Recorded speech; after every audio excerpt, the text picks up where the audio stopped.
Hello.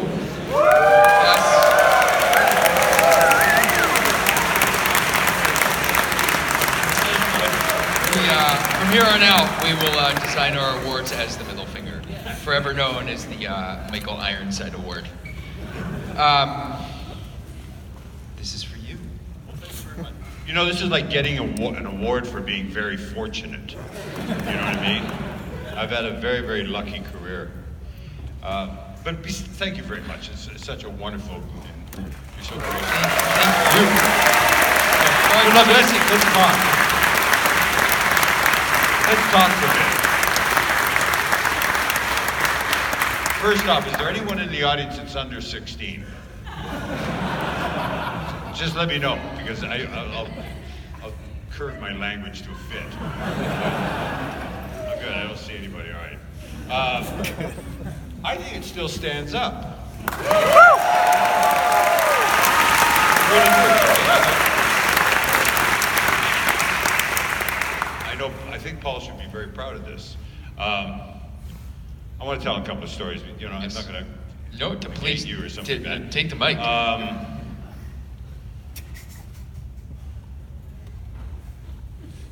get emotional. Watching about, there's about a dozen people in this film that aren't with us anymore. Like Mickey Jones, my buddy on this, he was on the subway. He came down to visit Paul, put him in the film. He was best man at my wedding. And he passed away about 9 months ago. It was so great seeing him there. And he had, I don't want to go into that. But I'll tell you one thing that's really interesting is, it was quite a few years ago. It's almost 30 years ago. And my daughter flew down from Canada on her summer holidays to be with us. We shot for 6 months in Mexico City. And that Churubusco Studios that we shot at are the oldest studios in North America. I don't know if you guys are old enough to remember Tyrone Power's film called Blood in the Sand about a bullfighter. And just something that was shot at Churubusco in Mexico. We took up the whole studios, and there's a hotel called the Nico Hotel that they just built. We took off almost a complete hotel, this wonderful hotel. But anyway, when the Mars arrival scene happened, we were doing everything with Steadicam. Paul was, you guys know what Steadicam is. But in those days, it was like the beginning of it, right? And Paul was being very, very specific, and we shot for 6 months there. And this is only the first month, and that whole Steadicam sequence of us coming off the elevator, walking through immigrations, all the way up to the elevator where I turn and I say, Quaid, you know?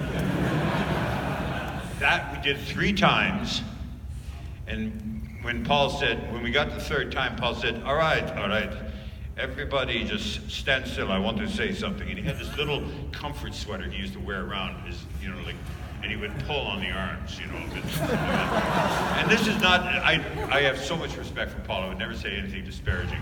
But anyway, he said, look, this you might think was a very difficult shot in his very Dutch accent, right? He says, this is not difficult. It's going to get much more difficult. So if you can't do your job, let me know now. And he built himself into a bit of a rage, like if you can't operate the equipment you've been hired for, if you can't do this, if you fucking step forward, let me know now. And he built it in this huge rage, And I tried to very discreetly blend into the elevator, I did not want to get his wrath, right? And he was going on and on, and he really did start. He was like, rah, rah. And in a pause when he was breathing, taking a breath, I heard somebody stifling a laugh, and I thought, who the fuck is crazy enough to do that? Right? And we all there's almost 200 people there, extras, crew, all the special effects people. We all looked around like, who's the fucking fool would do that? And we looked over, and it was my very young daughter sitting in Paul's chair, offset. Now, she'd been on sets with me since she was knee-high to nothing, And he looked around, he said, who thinks this is funny? And he saw her, right? And he went straight forward. And I could hear everyone's head on set turn to me like, what are you gonna do? And I thought, fuck it. And I started heading for him because I wanted to get to him before he got to her. And he said, you think this is funny? This is humorous? We're here for your fucking entertainment? And I went, that's it, fuck. And I was just getting to him as he was getting to her sitting in his chair. And she took a deep breath and she said, you got your shot, didn't you?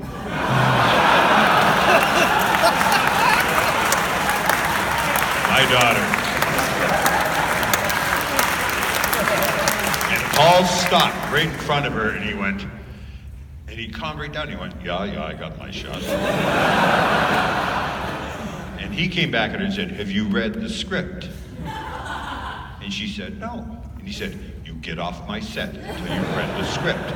Now. And she said, that's cool. And she left. Got out of the chair, hopped off. She was very young, you know. And he turned around and I was standing right behind him. I was just about to grab him when he got there and she said that shot.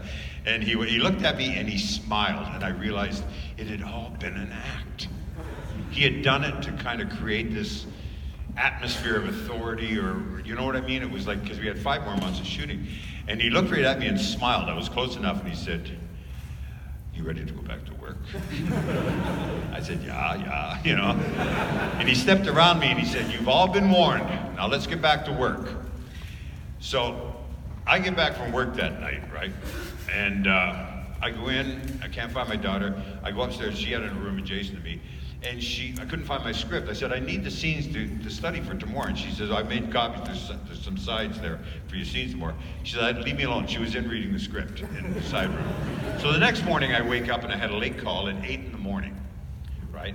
And so I get up, I knock on her door, open the door, we have adjoining room suites, and she's not there. And I think, what the fuck? So I go downstairs to the Nico Hotel and all our transportation people are there, and I said, has anyone seen Adrian? Anyone seen my daughter?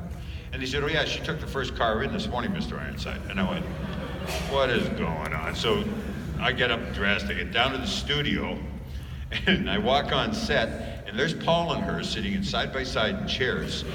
They have copies of the script, and she's got a little coffee and everything like that, and they're discussing the script. And I walk in, and I'm like, what the fuck's going on here? Paul looks at me and says, you're in early. He says, well, you might as well get into makeup. Well, you know, we might get to you soon. He said, but leave us alone. We're discussing creativity.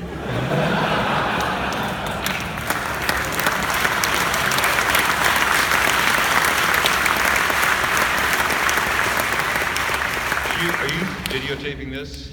Oh my God. Well, I'm going to tell you the next part. Paul, it's not out of disrespect. I get back to the hotel that night, and I said to very young Adrian, I said, why weren't you, frightened of that man? She says, Dad, how can you be frightened of a man? She says, I know his daughter. I know the house they're leasing in Beverly Hills. And he said there was a car alarm that went off in the neighborhood, and he got really frustrated and went out in the middle of the night to tell them to shut their car alarm off. And she told me that everyone wouldn't do it. They were laughing at him because he had a full-on nightshirt and he was wearing a hat. And my daughter says to me, she says, Dad, how can you be afraid of a man who sleeps in a hat? Now, on top of that, and being Father's Day tomorrow, I want to say something. My daughter Adrian is here with me tonight. She is in post-production in Nashville on the first work on the film that she just co-produced. And I am super proud of her. Stand up, Adrian, please. Come on, stand up.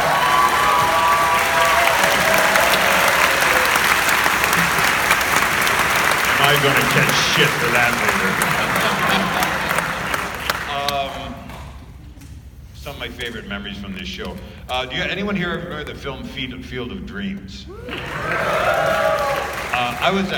I'd flown back to Los Angeles for like one day to do something, and I flew back to Mexico. We shot this in Mexico City, and I got back to the Nico Hotel very late, and as I was walking in, I knew Arnold. I had seen the film earlier at a screening in the Field of Dreams, and Arnold, all his kind of buddies and stuff, his stunt double and everything, were all walking around outside the hotel like dogs off their leash. I don't mean to.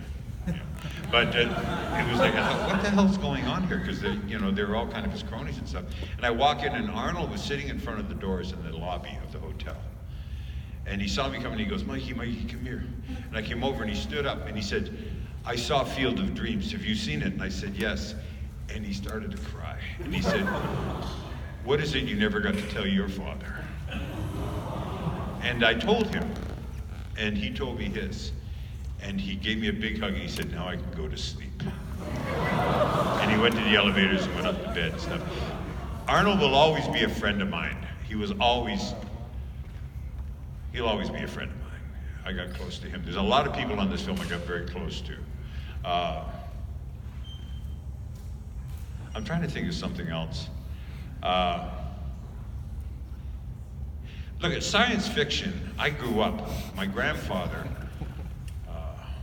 my dad's father, Jock Ironside, Fiddly Ironside, little 5'6", could speak 6 or 7 languages. He was one of the first members of the original sci-fi group before sci-fi was allowed to be published. No, regular publishing companies wouldn't handle it. It was all those sci-fi magazines and private magazines they'd share with each other. A.J. Vaught was is it A.E. Vaught? Or A.J. He wrote the Slant series. Anyone know the Slant series? Here, I got to write it down on a piece of paper. I read it. He gave it to me to read when I was 14. A.E. Van Vogt.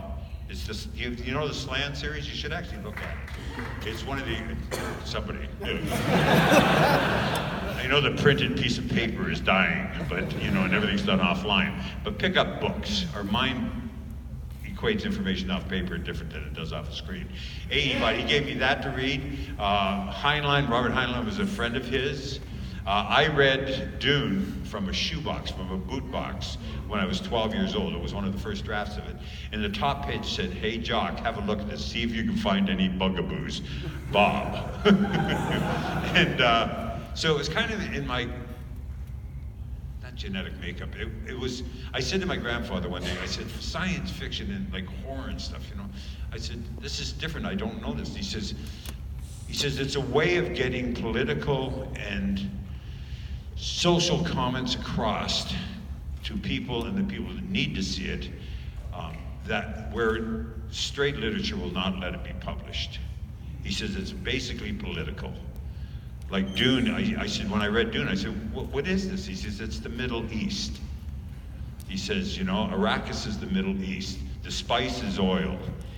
You know, and he foretold me at the age of 13 and 12, 13, what's going on right now politically in the world has been going on for the last 15 to 20 years in the Middle East. Yeah, thank you. Boys, you guys got quiet real fast. So sci-fi, I've always had a special place in my heart. Do you know what I mean? That it speaks in a general way, in a way, and it presents ideas and thoughts and political information in a format that we can read, and hopefully some of it just seeps in and gives us the idea that we have a choice, that the world is a democracy, that that art is a democracy, and it's got to be exercised. I'm really proud of you guys that you celebrate science fiction and horror and stuff like that.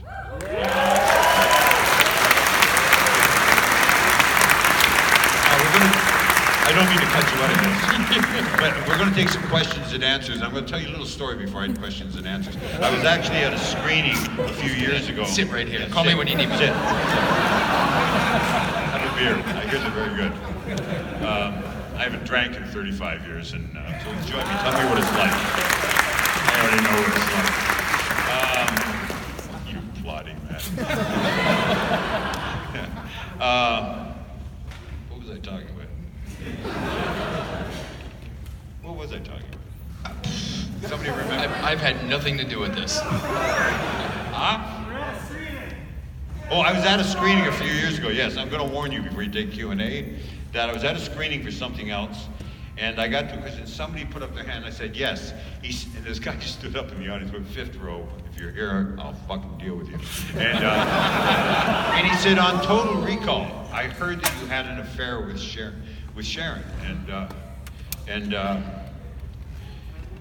And is it true or not? With Sharon Stone. And I looked at him and I said, that's why I asked about children. I said, when you wank, when you play with yourself at night, do you do it with the lights on or off? And have you ever thought about your mother when you're doing it and fuck the whole thing up? And the guy stood there and said, well, that's pretty personal.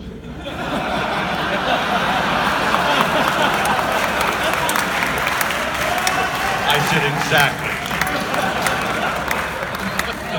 And so, if anyone's thinking of like opening their questions with, they do it with the lights off, the very next guy that I took a question from, he said, lights off. And no, that he's never thought about his mother. I will tell you that my very first scene I shot in Total Recall, when we got to Mexico City, they've already been shooting for a couple of weeks, was our entrance into their apartment. The sequence with Sharon and him. and he's busted out, and I walk in, and I kick the guy away from her and pick her up, and we did that scene, and I had never, you know the characters I play, I'd never romantically kissed anyone at that point. And my wife of 4 or 5 years was standing off set, and Sharon in character, Sharon's a friend, by the way. Our kids went to the same school when they were, my youngest did when they were growing up. So I said to my wife, what do I do here? And she says, go talk to Sharon, go mention it to her. So I went up to Sharon, and she's a full wardrobe and stuff, and I said, look, I want to let you know I've never romantically kissed anybody at this point in my career. And she looked right over my shoulder at my wife and said, don't worry, I'll look after it. And if you notice, there's a little tongue action in that. And I think that was part of that guy's wanting to know if I'd had an affair with her. But, so, anyone got a question? I got a question, Michael. Lights on or lights off? Okay, your question. Beg your pardon? What was the most fun you ever had on set? On any set? I've done 300 fucking films.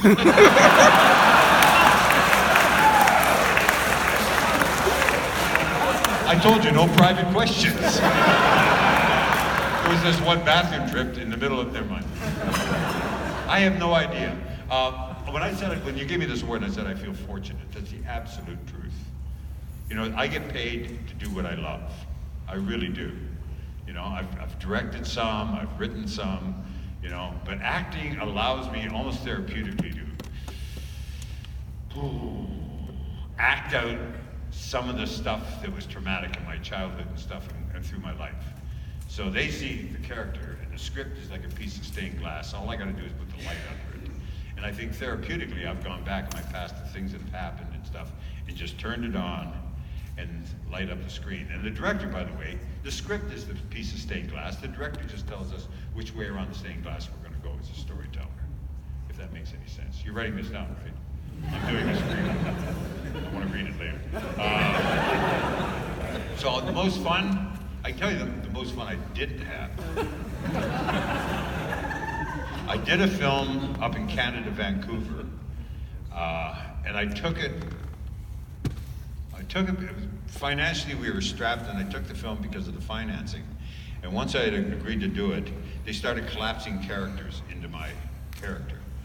And originally the story was quite good, and I can't remember the name of it, but I got really, really upset, and I actually felt suicidal when I was doing it, because I felt I'd kind of cheated myself. And I called some friends and stuff like that, and I said, I don't really want to be here. And it was about 2 weeks into a 3-month shoot. I said, I feel like I've whored myself, or I've dirtied what has been so freely given to me and stuff. And the friend said, where are you sitting? I said, I was sitting in a chair in the middle of the suite of the hotel because I was afraid to go out in the balcony. I'd already given back the very fast car they rented for me and all this stuff. And he talked to me, and I got in touch with it, you know, and I realized, he said, just remember this is a gift, this experience, so that you never have to do this again. You know, you never have to hurry yourself. It's getting to do what I do, I really do believe, has been a state of grace to be able to do this, what I do, for a very long time. You know, for 50 years, 49 years, I'm almost 49 years into my career, and I'm still working, you know. I've lived through cancer, 3 different bouts of cancer, 2 daughters. Yeah, you gotta applaud that one.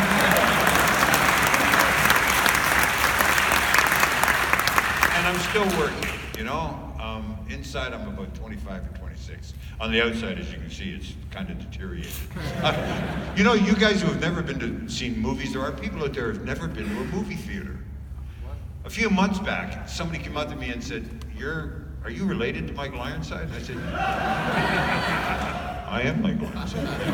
And the guy went, oh my God, what happened? I said, what are you talking about? And he said, well, look at you. He had just watched Extreme Prejudice the night before, you know, and Walter Hill's film. And I said, that film is 27 years old. And he went, no. You know what I mean? It's insane. So it's, mean, I remember there was no cell phones. Yeah, figure that one out. You know, instant gratification, you know? You actually had to walk to something and dial it. Put little coins in if you want to get in touch with somebody. Anyway, questions?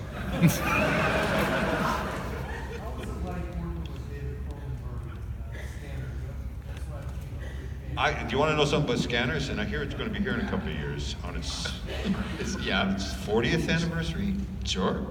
Yeah. No? Now it is. Now it has to 40th or 50th anniversary or something like that? 40. 40, yeah. It was wonderful. David's an absolute. I've done 300 films. I class maybe 5 on the level of true geniuses. And I don't throw genius around like a weak comment or something like that. Somebody who is safe leading a tribe of people to tell a story. Paul's one of them. David's one of them. Walter Hill is one of them. There's a couple other you wouldn't know. Working with David was wonderful. Doing Scanners, to tell the truth, I was hired for one day. I was hired to do the black and white, the sequence on film when he sits down and I'm in the psychiatric display and stuff like that. That's what I was hired for. And when I did the audition for that, they'd already started their first week of shooting. And David actually rewrote the project as we were going. Took the emphasis off of the characters. I never knew what I was going to be playing. I got the script the night before or sometimes in the morning going to work. And I just played the character like a Che Guevara. I played a guy that was part of a revolution in Scanners. He was just, and I left that underneath. There's actually a scene that was cut out and was shown in those days they didn't have worldwide releases. Scanners was released in Europe first. And they had a bit of a riot when it opened up, because there was a scene in mine that says, just because you made me the way I am, you don't get the right to kill me. And I was at a festival in Barcelona with it, they sent me with 2 press, like David was over in Berlin, and I won't mention some other, they were all at the big places, right? I was like in Barcelona and stuff with a little drunk guy that was the press secretary, and another fellow who was gay, had never been anywhere where it was allowed, and he was just having a good time. And, Eric, I hope he's safe wherever he is. And I saw that London, we were supposed to fly into London and meet up, for the next festival there. And they had 2 theaters in Piccadilly Square with me doing what I'm doing in Scanners, and they were rioting out in front of the theaters because people who, that punk originally came because you were forced in London and England to, when you were out of work and you wanted the dole, which is welfare, you had to go to 4 job interviews a week.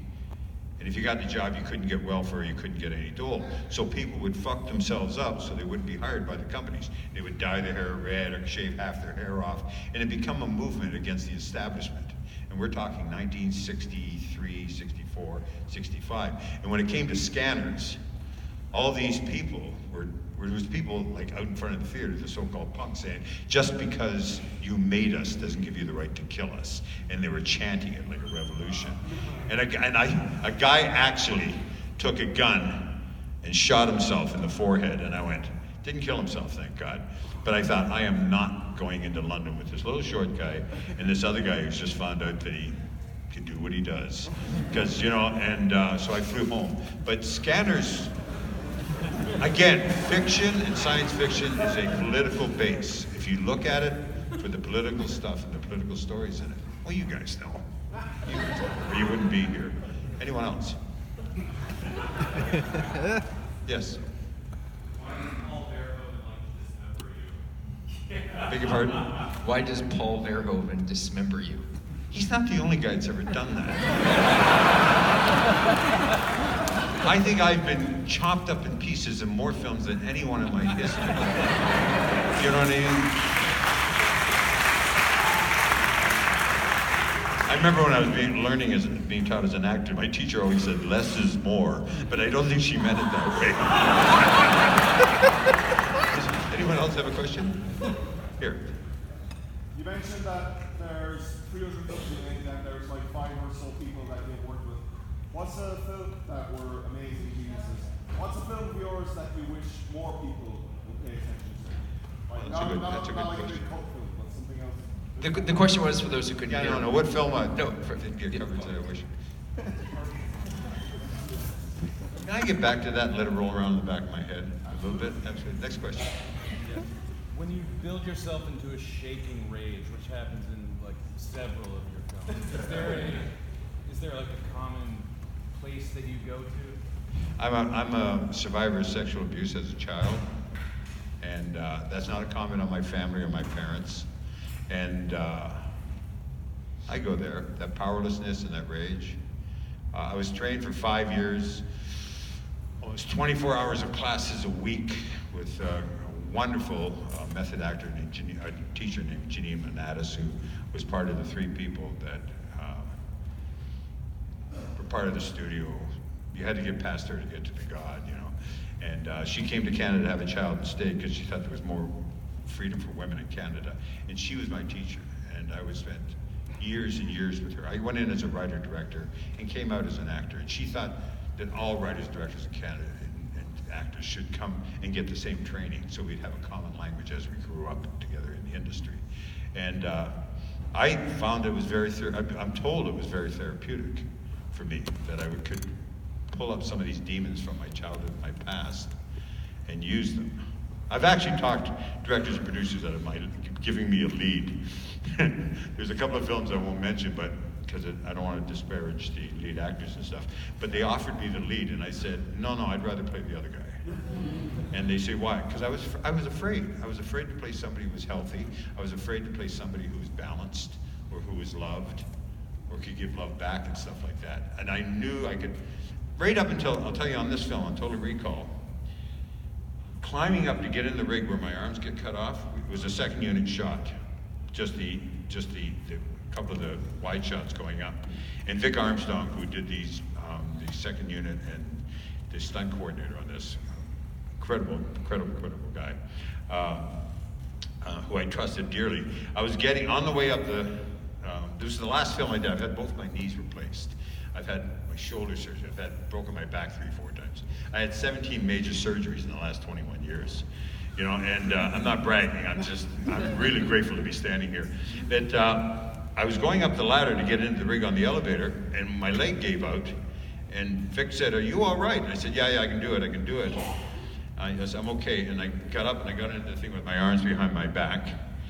And I was so preoccupied, by the way, with the pain in my leg, I forgot to put my earplugs in. And they had 6 different power caps in my arms on either side, so that when that thing cuts my arms off, it explodes, so there will be separation from the artificial arms and stuff.